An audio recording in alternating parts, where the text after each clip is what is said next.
단 3구절에 불과한 오늘 본문 말씀에는 매우 의미 있는 장면이 펼쳐지고 있습니다. 여러분 잘 아실 텐데요.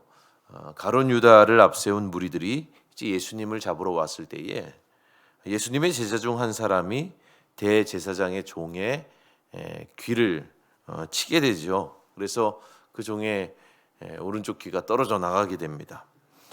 누가와는 달리 요한의 기록을 보면 칼을 빼어든 그 제자는 베드로였고 대제사장의 종은 말고라는 자였다고 특정하고 있는데요. 여러분, 이러한 일이 벌어지자 예수님께서 어떻게 반응하고 계신지 그걸 좀 우리가 유의 깊게 볼 필요가 있습니다. 예수님 어떻게 반응하십니까?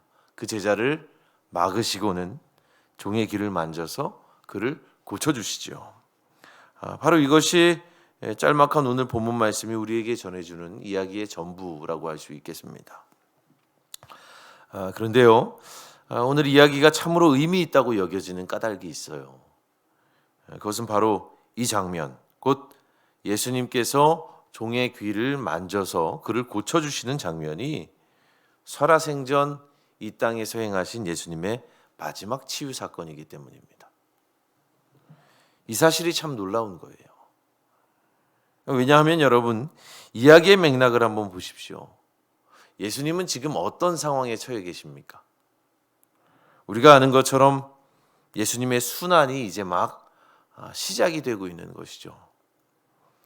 가룟 유다를 필두로 한 무리들, 곧 대제사장들과 또 성전 경비대장들 그리고 장로들이 이제 아무 죄 없는 예수님 당신을 붙들어 가기 위해서 몰려들기 시작했습니다. 참으로 위태롭고 또 긴박한 순간이 아닐 수 없죠. 게다가 조금 더 여러분 그 이전의 이야기로 돌아가 보면 예수님께서는 이 되어가는 모든 일들을 이미 다 알고 계셨죠. 그래서 겟세마네 동산에 올라서 어떻게 하십니까? 땀이 핏방울이 되기까지 그렇게 간절히 기도하십니다. 이 고통에 쓴 잔을 아버지 내게서 좀 옮겨달라고 그렇게 성부 하나님께 그처럼 애원하며 간청하셨던 모습을 우리가 이미 보지 않았습니까? 자, 예수님의 심정이 이와 같았던 겁니다. 땀방울이 핏방울 되기까지의 심정이에요. 그렇게 괴로우십니다. 시시각각으로 자기에게 가까워져 오는 그 고통 그리고 그 죽음의 시간 앞에서 예수님도 번민하셨던 거죠. 그런데 그러한 때에도 예수님은 자신의 죽음이 목전에 다가온 그때에도 예수님은 오히려 자기를 대적하고 있는 한 사람, 대제사장, 그의 종을 고쳐주고 계세요. 이제 자기 목전에 다가온 죽음의 큰 위협에도 불구하고 그저 자기의 안위에 골몰하고 있는 것이 아니라 예수님은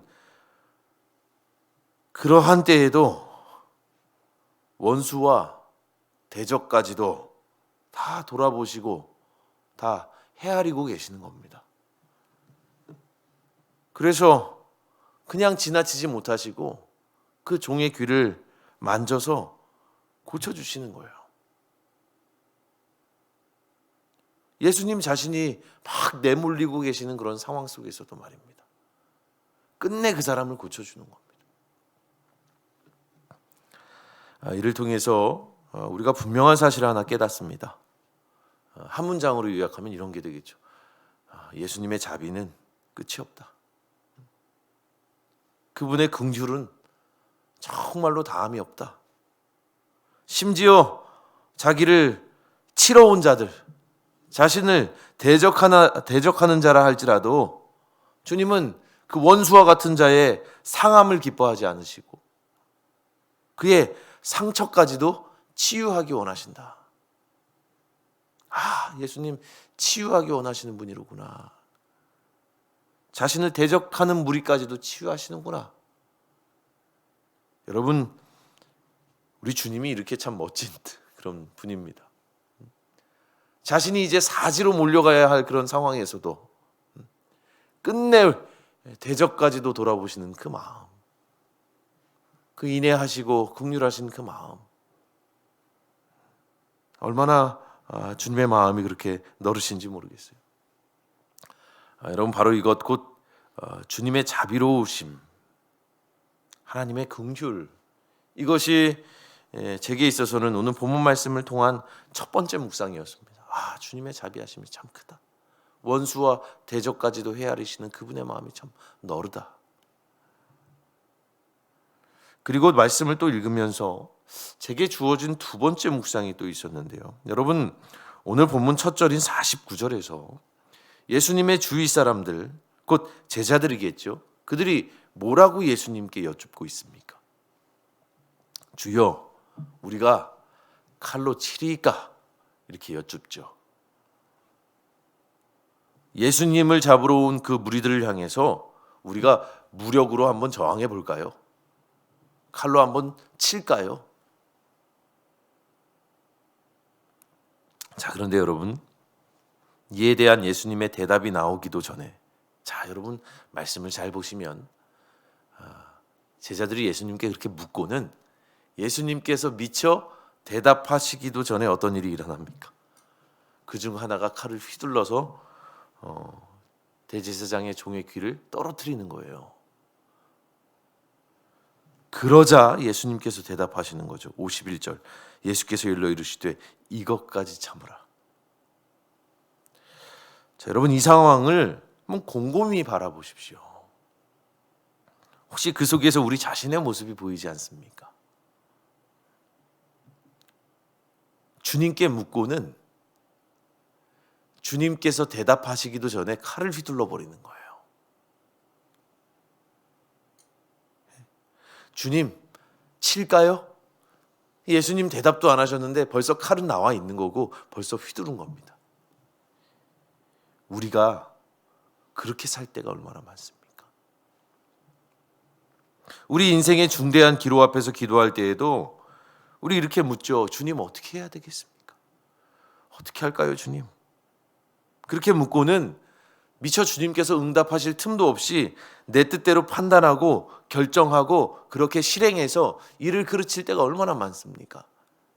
하나님의 응답을 기다리지 못해요. 많은 경우 우리 신앙의 문제는 주님께 묻고 그분의 응답을 참고 기다리지 못하는 데서 옵니다. 그분께 묻고는 잠시도 참고 기다리지 않은 채로 마치 칼 빼어든 제자처럼 내 방식대로 일을 다 해치우는 거죠. 그러면 문제가 생기는 거예요. 내가 너에게 언제 그러라고 얘기했니? 그런데요, 바로 그와 같은 우리들을 향해서 오늘 주님 말씀하시는 것처럼 들려요. 이것까지 참으라. 이것까지 참으라.